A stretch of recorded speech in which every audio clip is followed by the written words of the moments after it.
മടിയിലിരുത്തി വിരലാൽ കുരിശു വരപ്പിച്ച സന്ധ്യകളും ഇളം മുട്ടിൽ കൈകൾ കൂപ്പി ഈശോയ്ക്കുമ്മ കൊടുത്തതും ഇന്നും എന്നോർമ്മയിൽ വീണ്ടും തെളിയുന്നു. തിരിച്ചു നടക്കാൻ കൊതിക്കുന്നു, തിരിച്ചു നടക്കാൻ കൊതിക്കുന്നു.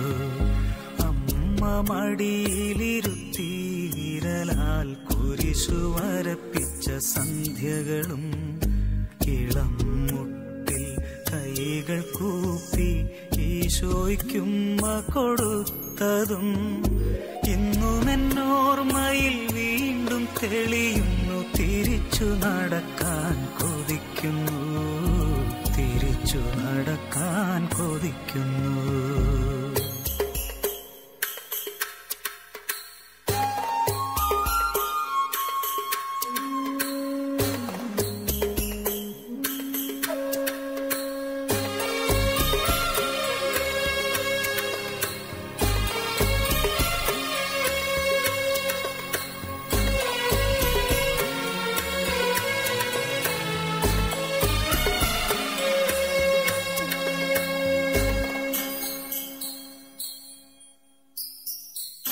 തൂവെള്ള വസ്ത്രവും മുടിയും ചാർത്തി പുലരിതൻ പൂക്കളും കൈകളിലേന്തി. തൂവെള്ള വസ്ത്രവും മുടിയും ചാർത്തി പുലരിതൻ പൂക്കളും കൈകളിലേന്തി അൾത്താര മുന്നിൽ കൈകുപ്പി നിന്ന് ആദ്യ കുർബാന തന്നോർമ്മകളും പച്ചകടാതെ മനസ്സിൽ നിറയുമ്പോൾ തിരിച്ചു നടക്കാൻ കൊതിക്കുന്നു, തിരിച്ചു നടക്കാൻ കൊതിക്കുന്നു.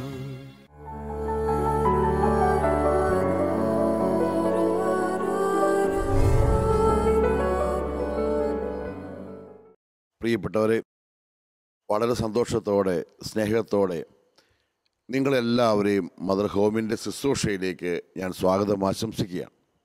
ദൈവവചനവുമായി നിങ്ങളെ കണ്ടുമുട്ടാൻ സാധിക്കുന്ന ഈ നല്ല നിമിഷത്തെ ഓർത്ത് ദൈവത്തെ സ്തുതിക്കുന്നു. ഈ വചനം കേൾക്കുന്നവരെയും ഇതിൽ പങ്കുചേരുന്നവരെയും ദൈവകൃപയുടെ പ്രകാശത്തിലേക്ക് സമർപ്പിച്ചുകൊണ്ട് ഞാൻ ദൈവത്തെ മഹത്വപ്പെടുത്തുകയാണ്. Hallelujah, hallelujah, hallelujah. ദൈവമേ സ്തുതി, ദൈവമേ സ്തോത്രം. ഈ വചനം കാണുകയും കേൾക്കുകയും ചെയ്യുന്നവരുടെ ജീവിതങ്ങളിലേക്ക് ഇപ്പോൾ തന്നെ ദൈവത്തിൻ്റെ ആത്മാവ് പ്രവഹിക്കട്ടെ. Hallelujah, hallelujah, hallelujah, hallelujah. Praise the Lord. പ്രിയപ്പെട്ടവരെ, ഈ കാലഘട്ടങ്ങളിൽ ഒരു തെറ്റും ചെയ്യാതെ ശിക്ഷിക്കപ്പെടുന്ന അനവധി ആളുകളുടെ കഥകൾ നമ്മൾ കേൾക്കുന്നു. തെറ്റ് ചെയ്തവരൊക്കെ ശിക്ഷിക്കപ്പെടണം. തെറ്റ് ചെയ്തവരൊക്കെ അതിന് അർഹമായ രീതിയിൽ ശിക്ഷ ദൈവത്തിൻ്റെ പക്കൽ നിന്നും നിയമങ്ങളുടെ പക്കൽ നിന്നും ഏറ്റുവാങ്ങുക തന്നെ ചെയ്യും. പക്ഷേ ഒരു തെറ്റും ചെയ്യാതെ ജയിലിൽ കിടക്കേണ്ടി വരുന്ന ആളുകളുടെ മാനസിക വിഷമവും ദുഃഖവും ആരാണ് ഏറ്റെടുക്കുക? എത്രയോ പേരാണ് ഈ വിധത്തിൽ പീഡിപ്പിക്കപ്പെടുന്നത് എന്ന് ചിന്തിക്കുന്നു. പ്രിയപ്പെട്ടവരെ, നമ്മുടെ പലരുടെയും ജീവിതത്തിൽ സംഭവിക്കുന്നുണ്ട്. നമ്മുടെ സമൂഹത്തിൽ നിന്ന് എത്രയോ പേര് തെറ്റിദ്ധരിക്കപ്പെടുന്നുണ്ട്. ചെയ്യാത്ത തെറ്റിന് അപവാദങ്ങളുടെ കടന്നു പോകുന്ന ആയിരക്കണക്കിന് ആളുകളെയാണ് ഇന്ന് ഈ വചനം പങ്കുവെക്കുമ്പോൾ ഞാൻ ഓർക്കുക. അവരോടുള്ള എൻ്റെ മനസ്സിൻ്റെ പങ്കാളിത്തവും അവരോടുള്ള മനസ്സിൻ്റെ ആശ്വാസവും പങ്കുവയ്ക്കാനാണ് ഈ നിമിഷം ഞാൻ നിൽക്കുക. പ്രിയപ്പെട്ടവരെ, നിങ്ങളുടെയൊക്കെ ജീവിതത്തിൽ ചിലപ്പോഴൊക്കെ ഒരു തെറ്റും ചെയ്യാതെ നിങ്ങളും ചിലപ്പോഴൊക്കെ ഇതുപോലെ അപമാനിക്കപ്പെട്ടേക്കാം. ഒരു തെറ്റും ചെയ്യാതെ നിങ്ങളൊക്കെ ചിലപ്പോൾ കുറ്റവാളിയെ നിൽക്കേണ്ടി വന്നേക്കാം. ഒരു തെറ്റും ചെയ്യാതെ ചിലപ്പോൾ ജയിൽ ശിക്ഷ അനുഭവിക്കേണ്ടി വന്നേക്കാം. ഒരു തെറ്റും ചെയ്യാതെ മറ്റുള്ളവരാൽ വെറുക്കപ്പെടുന്ന അവസ്ഥ വന്നേക്കാം. ഈ അവസ്ഥയൊക്കെ വരുമ്പോൾ നമ്മൾ എന്താണ് ചെയ്തു വെക്കേണ്ടത്? പ്രിയപ്പെട്ടവരെ, ദൈവത്തിലേക്ക് മനസ്സുയർത്താൻ സാധിച്ചാൽ മാത്രമേ ഇങ്ങനെയുള്ള അസ്വസ്ഥതകളെ പിടിച്ചു നിൽക്കാൻ സാധിക്കുള്ളൂ. കാരണം ചുറ്റുമുള്ളവരൊക്കെ ഏറ്റവും അടുത്ത് നിൽക്കുന്നവർ പോലും തെറ്റിദ്ധരിച്ചേക്കാം. ആരുമില്ല എന്ന് തോന്നുന്ന നിമിഷങ്ങളിൽ കർത്താവേ എന്നൊരു ചിന്ത, ദൈവമേ എന്നൊരു ചിന്ത ജീവിതത്തിൽ കടന്നു വന്ന് നിറഞ്ഞില്ലെങ്കിൽ ജീവിതത്തിൽ എന്തോ നമ്മൾ പാളിപ്പോവും. അതുകൊണ്ട് നിങ്ങളോട് ഞാൻ പങ്കുവയ്ക്കുക, ഇങ്ങനത്തെ പ്രതിസന്ധി ഘട്ടങ്ങളിൽ നിങ്ങൾ ചിന്തിക്കരുത് നിങ്ങൾ ഒറ്റപ്പെട്ട കഥാപാത്രമാണെന്ന്. നിങ്ങൾ മാത്രമാണ് ഇങ്ങനെ പീഡ അനുഭവിക്കുന്ന വ്യക്തി ചിന്തിച്ചേക്കരുത്. മറിച്ച് നിങ്ങൾ എന്നും ഓർക്കേണ്ടത്, നിങ്ങളെപ്പോൾ തെറ്റിദ്ധരിക്കപ്പെട്ട്, നിങ്ങളെപ്പോൾ അപമാനിക്കപ്പെട്ട്, എല്ലാവരും കുറ്റവാളി ചിത്രീകരിക്കപ്പെട്ട ഒരു യേശു ക്രിസ്തുവിനെ കുറിച്ച് നിങ്ങൾ ചിന്തിക്കണം. യേശുവിൻ്റെ മുഖം നിങ്ങൾ ഓർമ്മിക്കണം. യേശു അനുഭവിച്ച യാഥാർത്ഥ്യങ്ങൾ നിങ്ങൾ ഓർക്കണം. അപ്പോഴാണ് നിങ്ങൾക്ക് ആശ്വാസം കിട്ടുക. പഴയ നിയമത്തിൽ ദാനിയേലിൻ്റെ പുസ്തകത്തിൻ്റെ 13-ാമത്തെ അധ്യായത്തിൽ നമ്മൾ വായിക്കുന്നില്ലേ, സൂസന്ന എന്ന് പറയുന്ന ഒരു യുവതി വിവാഹിതയാണ്, ഭർത്താവുണ്ട്. ആ സൂസന്ന തെറ്റിദ്ധരിക്കപ്പെടുന്ന രംഗം ബൈബിളിൽ വായിക്കുന്നു നമ്മൾ. അവളോട് മോശമായ അഭിലാഷം തോന്നിയ 2 ശ്രേഷ്ഠന്മാർ അവളെ ഒരു ദിവസം പൂന്തോട്ടത്തിൽ വെച്ച് കയറി പിടിക്കാൻ ശ്രമിച്ചപ്പോൾ അവൾ എതിർത്തു. താൻ തെറ്റ് ചെയ്യില്ല എന്ന് പറഞ്ഞപ്പോൾ ആ ശ്രേഷ്ഠന്മാർ കള്ളക്കഥ ഉണ്ടാക്കുക ചെയ്തത്. പുറത്ത് ഓടിക്കൂടിയ ആളുകളോട് കള്ളക്കഥ പറഞ്ഞു, ഇവള് വിളിച്ചിട്ടാണ് വന്നത്, പാപത്തിന് ഇവള് കൂട്ടുനിന്നിട്ടാണെന്നും. മനസാ വാച കർമ്മണ ഒരു തിന്മയിലേയും പോകാതെ വിശ്വസ്തയായി നിന്ന ഈ ഭാര്യയാണ് ഇത്രമാത്രം ആരോപണങ്ങൾ ഏൽക്കേണ്ടി വന്നത്. കൂടെ നിന്ന ആളുകളൊക്കെ അസ്വസ്ഥപ്പെട്ടപ്പോൾ ദാനിയേൽ എന്ന് പറയുന്ന ഒരു പ്രവാചകനെ ദൈവം കണ്ടെത്തി അയച്ചു. ദൈവം ഇത് കണ്ടു. ദൈവം കാണാൻ കാരണം എന്താ? ദാനിയേലിൻ്റെ പുസ്തകത്തിൽ വായിക്കുന്നുണ്ട്, അവൾ കർത്താവിൽ ആശ്രയിച്ചു എന്ന്. ദാനിയേലിൻ്റെ പുസ്തകത്തിൻ്റെ 13-ാമത്തെ അധ്യായത്തിൽ 35-ാം വചനമുണ്ട്, അവൾ കരഞ്ഞുകൊണ്ട് സ്വർഗത്തിലേക്ക് ദൃഷ്ടികൾ ഉയർത്തി അവൾ കർത്താവിൽ ആശ്രയം വെച്ചു. അവൾ കരഞ്ഞു, പക്ഷെ അവൾ ദൃഷ്ടികൾ ഉയർത്തിയത് ദൈവത്തിലേക്കാണ്. 3-ാമത്തെ വാക്കെന്താ? അവൾ കർത്താവിൽ ആശ്രയം വെച്ചു. പ്രിയപ്പെട്ടവരെ, മാനുഷികമായി നിങ്ങൾക്ക് ദുഃഖങ്ങൾ ഉണ്ടായേക്കാം. മാനുഷിക രീതിയിൽ നിങ്ങൾക്ക് നിറഞ്ഞ സങ്കടം ഉണ്ടായേക്കാം. പക്ഷെ നിങ്ങൾ എന്താ ചെയ്തു വെക്കേണ്ടത്? നിങ്ങളുടെ കണ്ണുകൾ ഉയർത്തണം. നിങ്ങളുടെ കണ്ണുകൾ എങ്ങോട്ട് ഉയർത്തണം? ദൈവത്തിലേക്ക് ഉയർത്തണം. ഈ കാലഘട്ടത്തിൽ എല്ലാ ക്രിസ്തീയ മകനോടും മകളോടും ഞാൻ പറയും, നിങ്ങൾ യേശുവിലേക്ക് കണ്ണുകൾ ഉയർത്തണം. നിങ്ങൾ കുരിശുരൂപത്തിലേക്ക് കണ്ണുകൾ ഉയർത്തണം. ഈ കുരിശുരൂപത്തിലേക്ക് നിങ്ങൾ നോക്കണം. അവൻ്റെ തലയിലെ മുൾമുടിയും അവൻ്റെ കൈകളിലെ ആണിപ്പാടുകളും അവൻ്റെ കാൽമുട്ടുകളും നിങ്ങൾ നോക്കണം. അത് നോക്കുമ്പോൾ നിങ്ങൾക്ക് മനസ്സാകും, ഒരു തെറ്റും ചെയ്യാതെ ജീവിത നന്മകൾ മാത്രം ചെയ്ത വ്യക്തിക്ക് ഇതാണ് അനുഭവിക്കേണ്ടി വന്നെങ്കിൽ നമ്മുടെയൊക്കെ ജീവിതത്തിൽ എത്രയോ കൂടുതലാണ് അനുഭവിക്കാൻ പോകുന്നത്. പലപ്പോഴും മനസ്സ് പതറിപ്പോകുന്നത് നമ്മൾ യേശുവിലേക്ക് നോക്കാത്തത് കൊണ്ടാണ്, യേശുവിലേക്ക് കണ്ണുകൾ ഉയർത്താത്തത് കൊണ്ടാണ്. നമ്മൾ പലപ്പോഴും ആളുകൾ അത് പറഞ്ഞല്ലോ, ആളുകൾ ഇത് പറഞ്ഞല്ലോ, അവരെന്നെക്കുറിച്ച് എന്നാ വിചാരിക്കും, ഇവരെന്നെക്കുറിച്ച് എന്നാ ചിന്തിക്കും, ഇങ്ങനെ ആളുകളിലേക്കാണ് നോക്കുന്നത്. ആളുകളുടെ മുഖമൊന്നും പ്രസന്നമായിരിക്കണമെന്നില്ല. നിങ്ങളെ നോക്കുന്നവരുടെ മനസ്സുകളിൽ ചുറ്റുമുള്ള മാധ്യമങ്ങളും ചുറ്റുമുള്ള സമൂഹവും ഒക്കെ അടിച്ചേൽപ്പിച്ച കുറേ ആശയധാര കാരണം അവരും നിങ്ങളെ വികൃതമായിട്ടായിരിക്കും കാണുന്നത്. അതുകൊണ്ട് ഒരുപാട് ആളുകളെ നിങ്ങൾ ശ്രദ്ധിക്കരുത്. ഗലാത്യ ലേഖനത്തിൻ്റെ 1-ാമത്തെ അധ്യായത്തിൻ്റെ 10-ാം വചനമില്ലേ, ഞാൻ ഇപ്പോഴും മനുഷ്യരുടെ പ്രീതിയാണോ അന്വേഷിക്കുന്നത്? ഞാനിപ്പോഴും മനുഷ്യനെയാണോ ശ്രദ്ധിക്കുന്നത്? അങ്ങനെ ആയിരുന്നുവെങ്കിൽ ഞാൻ ദൈവത്തിൻ്റെതാകുമായിരുന്നില്ല. കാരണം ആളുകൾ പറയുന്നതാണ്, ആളുകൾ ചിന്തിക്കുന്നതാണ് എൻ്റെ ജീവിതത്തിൻ്റെ സുഖങ്ങളും ദുഃഖങ്ങളും നിശ്ചയിക്കുന്നെങ്കിൽ ഞാനൊരിക്കൽ ദൈവിക മനുഷ്യനായി മാറിയിട്ടില്ല. ആളുകൾ എന്നും അതും ഇതുമൊക്കെ പറയും, ആളുകൾ എന്നും തെറ്റിദ്ധരിക്കും. ആളുകളുടെ മുഖത്തേക്ക് നോക്കിയല്ല നമ്മുടെ മനസ്സിൻ്റെ സന്തോഷം നമ്മൾ നിശ്ചയിക്കേണ്ടത്. മറിച്ച് ഞാൻ എങ്ങോട്ട് നോക്കണം? ഞാൻ നോക്കേണ്ടത് സ്വർഗത്തിലേക്കാണ്, ദൈവത്തിൻ്റെ പക്കലേക്കാണ്.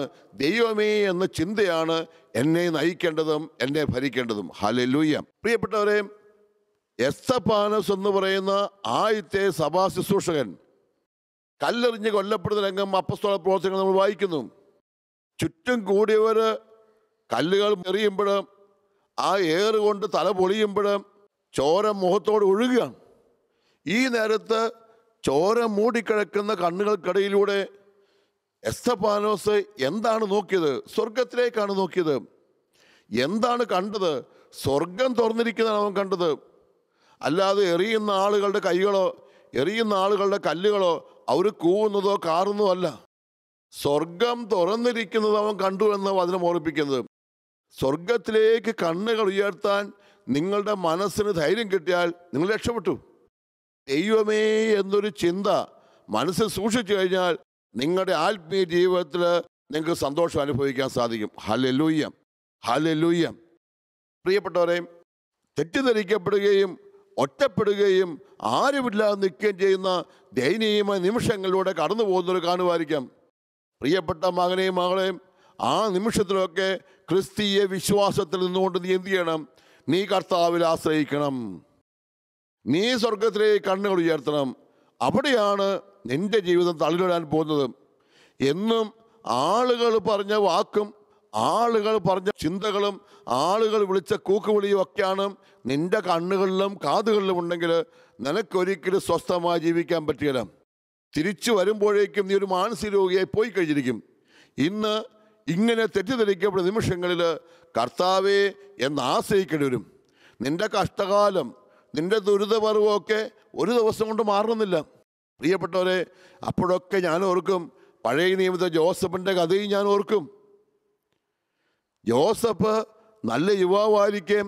ഒരു വീട്ടിൽ ജോലിക്ക് നിൽക്കുമ്പോൾ ഈ ജോസഫിനോട് അഭിനിവേശം തോന്നിയ ആ സ്ത്രീ പറഞ്ഞു പരത്തിയ കള്ളക്കഥ, അവൻ എന്നെ കയറിപ്പിടിക്കാൻ വന്നു എന്ന് പറഞ്ഞ കള്ളക്കഥ, ഈ കള്ളക്കഥ വിശ്വസിച്ചാണ് ഭർത്താവ്, അധികാരിയായ ഭർത്താവ് ഈ ജോസഫിനെ പിടിച്ച് ജയിലിൽ ഇട്ടത്.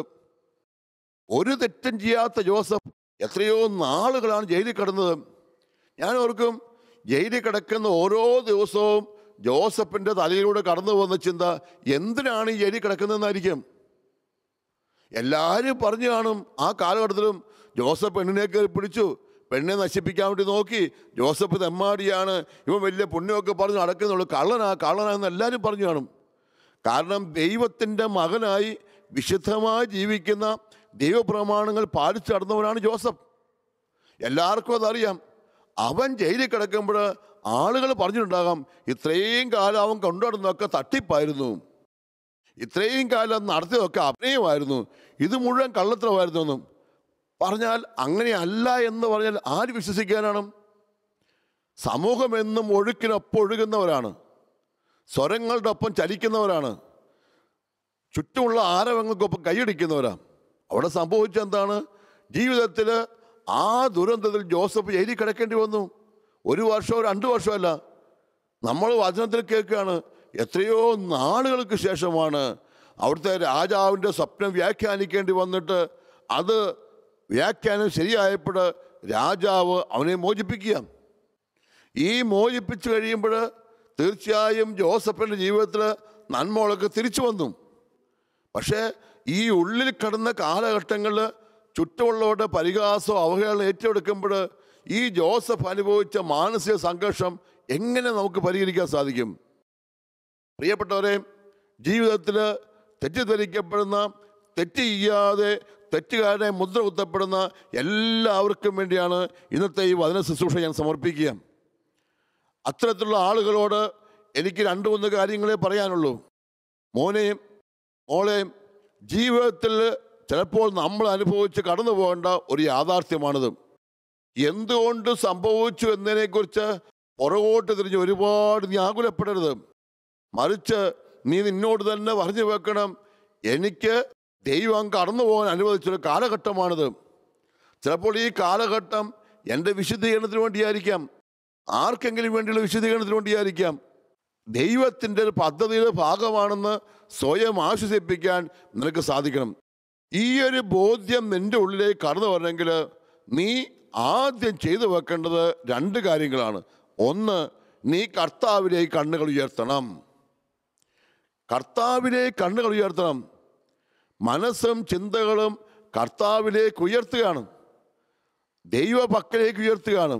ദൈവം കാണട്ടെ, ദൈവം അറിയട്ടെ, ദൈവം വിധിക്കട്ടെ എന്ന ചിന്ത മനസ്സിൽ ആഴത്തെ കൊണ്ടുനടക്കണം. ആളുകൾ പറയുന്നതിൻ്റെ സ്വരങ്ങളുടെ മുമ്പിൽ മനസ്സ് ഒരുപാട് പതറിപ്പോകരുത് എന്നാണ് എൻ്റെ പ്രായോഗികമായ വ്യാഖ്യാനം. 2ാമത്തെ ചിന്ത, നീ കർത്താവിൽ ആശ്രയിക്കണം. എന്താണ് കർത്താവിൽ ആശ്രയിക്കുക എന്ന് പറഞ്ഞു വെച്ചാൽ, പ്രിയപ്പെട്ടവരെ, നമ്മുടെ വിശ്വാസം എന്താ? എല്ലാം അറിയുന്ന ദൈവം, ദൈവം അറിയാതെയോ അനുവദിക്കാതെയോ ഒന്നും സംഭവിച്ചിട്ടില്ല. ജീവിതത്തിൽ സംഭവിക്കുന്ന സകല കാര്യങ്ങളും ദൈവത്തിൻ്റെ പദ്ധതിയിൽപ്പെട്ടതാണ്. അത് സുഖങ്ങളാകട്ടെ, ദുഃഖങ്ങളാകട്ടെ, വിജയങ്ങളാകട്ടെ, പരാജയങ്ങളാകട്ടെ, ഇതെല്ലാം ദൈവത്തിൻ്റെ പദ്ധതി സംഭവിക്കുന്ന കാര്യങ്ങളാണ്. ഇന്ന് നമുക്കത് മനസ്സിലാക്കാൻ പറ്റിയില്ലെങ്കിലും നമ്മൾ ഓർക്കണം, ഇത് കർത്താവിൻ്റെ ഹിതമാണ്. ഇതിലൂടെ കടന്നു പോകണം. ഗെത്സമേൻ തോട്ടത്തിൽ വെച്ച് യേശുക്രിസ്തു എന്താണ് പ്രാർത്ഥിച്ചത്? പിതാവേ, ഇത് അങ്ങയുടെ ഹിതമാണെങ്കിൽ കടന്നു പോകട്ടെ. അതാണ് വിശ്വാസം. എല്ലാ കാര്യങ്ങളും മനസ്സിലാക്കി ന്യായാന്യായങ്ങൾ വിധി പ്രസ്താവിച്ച് ജീവിതത്തിൽ ഉത്തരം കണ്ടെത്തുന്നല്ല വിശ്വാസം. വിശ്വാസം എന്ന് പറയുന്നത് ചില കാര്യങ്ങളോടുള്ള അന്ധമായ സമർപ്പണമാണ്. അതായത് എടുത്തു ചാട്ടത്തിൻ്റെ ഒരു ആത്മീയത. അത് എന്താണ് സംഭവിച്ചതെന്നും എന്താണ് സംഭവിക്കാൻ പോകുന്നതെന്നും യാതൊരു നിശ്ചയമില്ലെങ്കിലും ഇതിന് പുറകിൽ ദൈവത്തിൻ്റെ ചിന്തയുണ്ട്, ദൈവമുണ്ട് എന്ന് ചിന്തിക്കുന്ന മനുഷ്യനാണ് വിശ്വാസത്തിൽ വളരുന്ന ആളുകൾ. ഈ വിശ്വാസമാണ് ആശ്രയബോധം. കർത്താവിൽ ആശ്രയിക്കണം. കാരണം ഇന്നലെ സംഭവിച്ച കാര്യങ്ങൾ ദൈവം ക്രമീകരിച്ചായിരിക്കാം. അതുകൊണ്ട് തന്നെ ഭാവി ജീവിതം ഇനിയുള്ള കാലഘട്ടങ്ങളിലും ദൈവം വഴി നടത്തും എന്ന് വിശ്വസിക്കണം. കർത്താവിൻ്റെ പദ്ധതികൾ നഷ്ടത്തിലേക്കോ ദുരിതത്തിലേക്കോ ദുരന്തത്തിലേക്കോ അല്ല. ഈ വിശ്വാസം മനസ്സ് സൂക്ഷിക്കണം. സൂക്ഷിച്ചു കഴിയുമ്പോൾ നമ്മുടെ ഉള്ളിൽ വിശ്വാസം വളരുന്നതനുസരിച്ച് നമുക്ക് മറ്റുള്ളവരോട് ക്ഷമിക്കാനും പൊറുക്കാനും പൊരുത്തപ്പെടാൻ സാധിക്കും. മറ്റുള്ളവരോട് എന്നതിനേക്കാൾ കൂടുതൽ സ്വന്തം ജീവിതത്തോട് തന്നെ പൊരുത്തപ്പെടാൻ സാധിക്കും. എന്തിനാണ് എനിക്കത് സംഭവിച്ചത്, എന്തിനാണ് എനിക്കത് ഉണ്ടായത് എന്നൊക്കെ ചോദിച്ച് സ്വയം പിറുപിറുത്തും പരിതപിച്ചും ജീവിതത്തിൻ്റെ സൗന്ദര്യം മുഴുവൻ കളയരുത്. മാനുഷിക രീതിയിൽ സങ്കടവും വിഷമവും പ്രയാസം ഉണ്ടെങ്കിലും നീ നിന്നോട് തന്നെ പറഞ്ഞു വെക്കണം, എൻ്റെ കർത്താവ് ഇത് കാണുന്നുണ്ട്, എൻ്റെ കർത്താവ് ഇത് അറിയുന്നുണ്ട്, എൻ്റെ കർത്താവ് ഇത് അനുവദിച്ചതാണ്. ഈ ഒരു വിശ്വാസമായിരിക്കണം നിന്നെ കർത്താവിലേക്ക് ആശ്രയിക്കാൻ പഠിപ്പിക്കേണ്ടത്. ആശ്രയിക്കുക എന്ന് വെച്ചാൽ നമ്മുടെ ശരണം, നമ്മുടെ പ്രതീക്ഷ ഉറപ്പിക്കുക എന്നർത്ഥം. ഒരു വ്യക്തിയിലേക്ക് ആശ്രയം വെക്കുക എന്ന് പറഞ്ഞാൽ ആ വ്യക്തി എനിക്ക് വേണ്ടി എല്ലാം ചെയ്യുമെന്നുള്ള കണ്ണടച്ചുള്ള ബോധ്യമാണ് ആശ്രയം. എങ്കിൽ നിൻ്റെ ജീവിതത്തിൽ ദൈവവക്രയിലേക്ക് ആശ്രയിക്കുക എന്ന് പറഞ്ഞാൽ നിൻ്റെ ഇനിയുള്ള കാലഘട്ടങ്ങളിൽ ദൈവം ഇടപെടുമെന്ന് ഉറച്ചുള്ള ബോധ്യം കൊണ്ടുനടക്കണം. അതായത് ഇതെല്ലാം കാണുന്നൊരു തമ്പുരാൻ നിനക്ക് വേണ്ടി ഉണർന്നെഴുന്നേൽക്കുക. അവൻ ഇടപെടുകയാണ്. അവൻ നിനക്ക് ആശ്വാസം തരും, സമാശ്വാസം തരും. ചിലപ്പോൾ ഇത്തിരി വൈകിപ്പോയെന്ന് വന്നേക്കാം, പക്ഷേ കർത്താവ് ഇടപെടും. മാത്രമല്ല നിന്നെ ഉപദ്രവിച്ചവരോട് അവിടുന്ന് പ്രതികാരവും ചെയ്യും എന്നും കൂടെ നീ ഓർത്ത് വിശ്വസിച്ചാലേ ആശ്വാസത്തോടെ നിൽക്കാൻ സാധിക്കുള്ളൂ. ശക്തമായ വിശ്വാസം മനസ്സ് സൂക്ഷിക്കണം. ഇല്ലെങ്കിൽ പതറിപ്പോവും. ജീവിതത്തിൽ ചില ആളുകളൊക്കെ നിരാശപ്പെട്ടും വിഷമിച്ചും ജീവിതത്തിൽ അർത്ഥം കണ്ടെത്താൻ പറ്റാതെ ആത്മഹത്യ പോലും ചെയ്തവരുണ്ട്. പിടിക്കപ്പെട്ട് വിധിക്കപ്പെട്ട് കുറ്റവാളിയായി കുറേ കാലം കടന്നിട്ടും തിരിച്ചു വന്നിട്ട് പോലും പിടിച്ചു നിൽക്കാൻ പറ്റാതെ ജീവിതത്തിൽ അവസാനിപ്പിച്ച വ്യക്തികളുണ്ട്. കാരണം ഇനി ഞാൻ എന്തിനാ ജീവിക്കുന്നത്, എല്ലാവരും എന്നെക്കുറിച്ച് ഇങ്ങനെയാണല്ലോ പറയുന്നത് എന്ന ചിന്ത കാരണമാണ് അവൻ ജീവിതം തന്നെ അവസാനിപ്പിക്കുന്നത്. മറിച്ച് ആത്മീയ ബോധ്യമുള്ളവർ എന്ത് ചെയ്തു വെക്കണം? അവൻ ചിന്തിക്കണം, ദൈവം കാണുന്നുണ്ട്, ദൈവം അറിയുന്നുണ്ട്, ദൈവം നിൻ്റെ മുമ്പിലും പുറകിലും നിൽപ്പുണ്ട്. ഇന്നുള്ള ഈ അന്ധകാരത്തിന് നിമിഷങ്ങൾക്ക് ശേഷം പ്രഭാതം വിരിയും, കർത്താവ് ക്രമീകരിച്ചു തരും എന്നൊരു ചിന്ത നിന്നോട് തന്നെ നീ പറഞ്ഞു ഉറപ്പിക്കണം. അതായത് കർത്താവിൽ ആശ്രയിക്കണം, കർത്താവിൽ മനമുറപ്പിക്കണം. ഭാവി ജീവിതത്തെക്കുറിച്ചുള്ള എല്ലാ പദ്ധതികളും ദൈവത്തിന് വിട്ടുകൊടുക്കണം. ആളുകളെ കുറ്റപ്പെടുത്തുകയില്ല എന്നൊക്കെയുള്ള മാനുഷികമായ ചിന്തകളിലേക്ക് മനസ്സുടക്കി നിൽക്കരുത്. മറിച്ച് ദൈവം ഒരു വഴി കാണിച്ചു തരും എന്ന് നീ വിശ്വസിക്കണം. അങ്ങനെ വിശ്വസിക്കുമ്പോൾ മാത്രമേ നിനക്ക് മുന്നോട്ട് പോകാൻ സാധിക്കുകയുള്ളൂ. അതുകൊണ്ട് പ്രിയപ്പെട്ട മകനെയും മകളെയും ജയിലിൽ കിടക്കുന്നതിനെക്കുറിച്ച് മാത്രമല്ല, പുറത്ത് ജീവിക്കുമ്പോൾ പോലും ചെയ്യാത്ത തെറ്റുകൾക്ക് പേരിൽ തെറ്റിദ്ധരിക്കപ്പെടുണ്ടാകാം. സ്കൂളിൽ വെച്ച് ചെയ്യാത്ത തെറ്റിന് സാറ് തല്ലി എന്ന് പറഞ്ഞ് കരഞ്ഞ കുട്ടി എൻ്റെ ഓർമ്മയിൽ നിൽപ്പുണ്ട്. ഒരിക്കലും ചെയ്യാത്ത കള്ളത്തരം ചെയ്തുവെന്ന് പറഞ്ഞ് എല്ലാവരും ശിക്ഷ ഏറ്റുവാങ്ങേണ്ട വ്യക്തിയെ നീ ഓർമ്മയിൽ നിൽപ്പുണ്ട്. ധ്യാനത്തിൽ വരുന്ന പലരുടെയും സങ്കട കഥകൾ എൻ്റെ ഓർമ്മയിൽ കടന്നു വന്നുകൊണ്ടാണ് പറഞ്ഞു വെക്കുന്നത്. അങ്ങനെയുള്ള വ്യക്തികളോടൊക്കെ ഞാൻ പറഞ്ഞു വെക്കും, ജീവിതത്തിൽ ജയിലിൽ കടന്നാലും ഇല്ലെങ്കിലും അനുദിന ജീവിതത്തിൽ പോലും തെറ്റിദ്ധരിക്കപ്പെട്ടേക്കാം. ഒരു തെറ്റും ചെയ്യാതെ തെറ്റുകാരാന്ന് എല്ലാവരും പറഞ്ഞേക്കാം. പക്ഷേ ആ നേരത്തൊക്കെ നിൻ്റെ മനസ്സ് തമ്പുരാനിൽ ഉറപ്പിക്കും. നീ ചിന്തിക്കണം, എനിക്ക് മുമ്പേ കടന്നുപോയ എൻ്റെ രക്ഷകൻ യേശു ക്രിസ്തു ഇതേ അനുഭവത്തിൽ കടന്നു പോവുക. ഈ പദയാത്രയിൽ ഏറ്റവും മുമ്പിൽ നിൽക്കുന്ന കഥാപാത്രമല്ല നീ. അനവധി ആളുകൾ ഇങ്ങനെ കടന്നു പോയിട്ടുണ്ട്. ഞാനും ആ യാത്രയിൽ ഒരു കണ്ണി മാത്രമാണ്. അവരുടെയൊക്കെ ജീവിതം പ്രസാദകരമായി മാറിയിട്ടുണ്ടെങ്കിൽ എൻ്റെ ജീവിതവും ദൈവം ക്രമീകരിച്ചും എന്നും വിശ്വസിക്കാൻ സാധിക്കണം. അതുകൊണ്ട് കർത്താവിൽ ആശ്രയിക്കാൻ മനസ്സുറപ്പിച്ച് നിൽക്കാനാണ് നിങ്ങളോട് ഞാൻ ആവശ്യപ്പെടുന്നത്. അതുകൊണ്ട് പ്രിയപ്പെട്ടവരെ, ജീവിതത്തിൽ തെറ്റിദ്ധരിക്കപ്പെടുകയും കുറ്റവാളിയെ ചിത്രീകരിക്കപ്പെടുകയും ജീവിതത്തിൽ അപമാനങ്ങളും നൊമ്പരങ്ങളും ഒക്കെ ഏറ്റെടുക്കുന്ന മുഴുവൻ ആളുകളെയും നമ്മുടെ മനസ്സിൽ നമുക്ക് ആശ്വാസത്തോടെ കാണാൻ സാധിക്കണം. പ്രിയപ്പെട്ടവരെ, ഈ വചനം കേൾക്കുന്ന എല്ലാവരുമായി പ്രായോഗികമായി പങ്കുവയ്ക്കാനുള്ള ചിന്ത, പോലീസ് അറസ്റ്റ് ചെയ്തു, ജയിലിൽ പോയി, ഏതെങ്കിലും വിധത്തിൽ ഒറ്റപ്പെട്ടു എന്നതുകൊണ്ട് അവരെല്ലാവരും കുറ്റവാളികളാണ് എന്ന് മുദ്ര കുത്തരുത്. അതുകൊണ്ട് പത്രത്തിൽ വാർത്ത വന്ന് ഒരാൾ മോശമാണെന്ന് പോലീസ് അറസ്റ്റ് ചെയ്തു എന്ന് പറഞ്ഞു കേട്ട് ഇത് 100% ശരിയാണ് എന്നൊന്നും ഉറപ്പിച്ച് പോയേക്കരുത്. അവരിലും കുറ്റം ചെയ്യാത്തവരുണ്ടാകാം, അവരിലും തെറ്റിദ്ധരിക്കപ്പെട്ടവരുണ്ടാകാം. അതുകൊണ്ട് അത്തരം ആളുകളോടൊക്കെ മനസ്സിൽ സഹാനുഭൂതി ഉണ്ടാകണം എന്നും കൂടെ ഞാൻ പ്രായോഗികമായി ആവശ്യപ്പെടുകയാണ്. നമുക്ക് പ്രാർത്ഥിക്കാം പ്രിയപ്പെട്ടവരെ. ഇത്തരത്തിൽ വേദന അനുഭവിക്കുന്ന എല്ലാവരുടെ മേലും കർത്താവിൻ്റെ ആശ്വാസം കിട്ടാൻ വേണ്ടി നമുക്ക് പ്രാർത്ഥിക്കാം. കരുണാനിധിയായ കർത്താവേ, കുരിശിൽ മരിച്ച് ഞങ്ങളുടെ നല്ല തമ്പുരാനെ, ജീവിതത്തിൻ്റെ നൊമ്പരങ്ങളുടെ ആണിപ്പാടുകളിലേക്ക് ചേർത്ത് വെച്ച് കുരിശുപോലെ ജീവിക്കുന്ന അനവധി ആളുകളെ ഓർക്കുന്നു. തെറ്റിദ്ധരിക്കപ്പെട്ടും അപമാനിക്കപ്പെട്ടും ആരോപണത്താൽ വികൃതമാക്കപ്പെട്ടും ജീവിതത്തിന് അർത്ഥം കിട്ടാത്ത എല്ലാവർക്കും കൊണ്ട് ഞാൻ പ്രാർത്ഥിക്കുന്നു. അവരുടെ മനസ്സിൽ വിശ്വാസം വളർത്തണമേ. നിരാശ, ദുഃഖം, ആത്മഹത്യാ ചിന്ത ഇവയിൽ നിന്നെല്ലാം അവരെ മോചിപ്പിക്കണമേ. നീ കൂടെയുണ്ടെന്നും നീ അറിയുന്നുണ്ടെന്നുള്ള ദൃഢമായ ബോധം അവരുടെ ഉള്ളിൽ വളർത്തണമേ. വിശ്വാസത്തിൻ്റെ ആഴങ്ങളിലേക്ക് അവരെ നയിക്കണമേ. നിൻ്റെ പക്കലേക്ക് കണ്ണുകൾ ഉയർത്താനും നിന്നിൽ ആശ്രയിക്കാനും അവരുടെ മനസ്സിൽ ആത്മാവിന് വെളിച്ചമുണ്ടാകട്ടെ. Hallelujah, hallelujah, hallelujah. യേശുവേ സ്തുതി, യേശുവേ സ്തോത്രം, യേശുവേ ആരാധന. ദൈവമേ നന്ദി, ദൈവമേ സ്തുതി, ദൈവമേ സ്തോത്രം.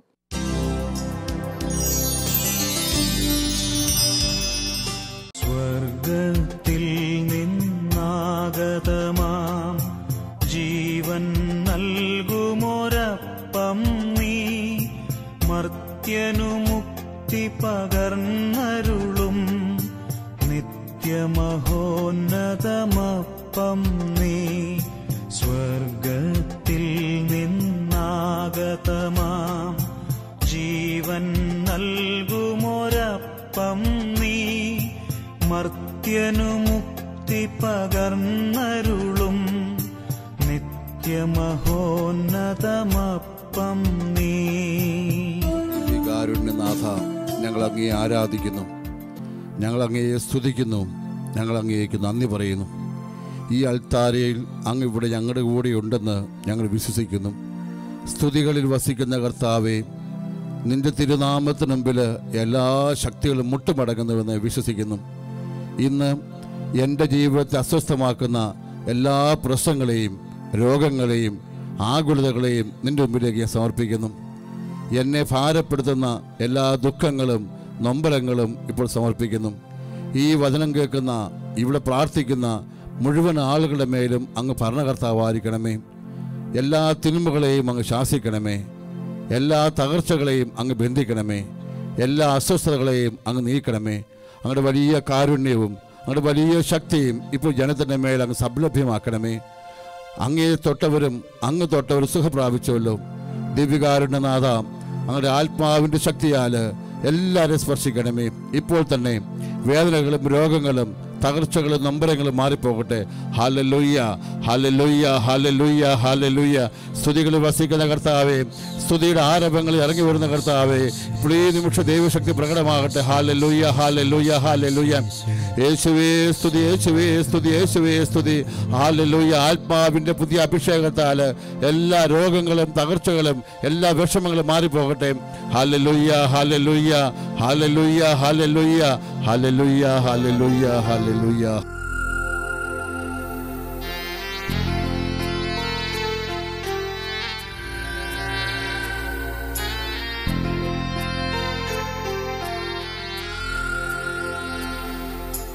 പൂർണ്ണ മനസ്സോടും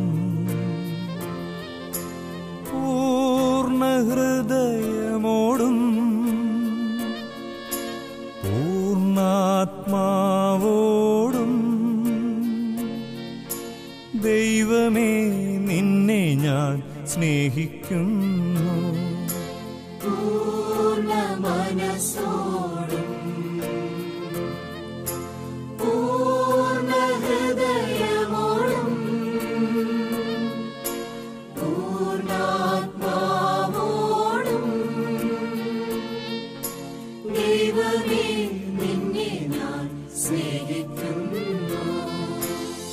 പരിശുദ്ധ പരമമാ ദിവ്യകാരുണ്യമേ, എന്നുമെന്നും നിനക്കാരാധന.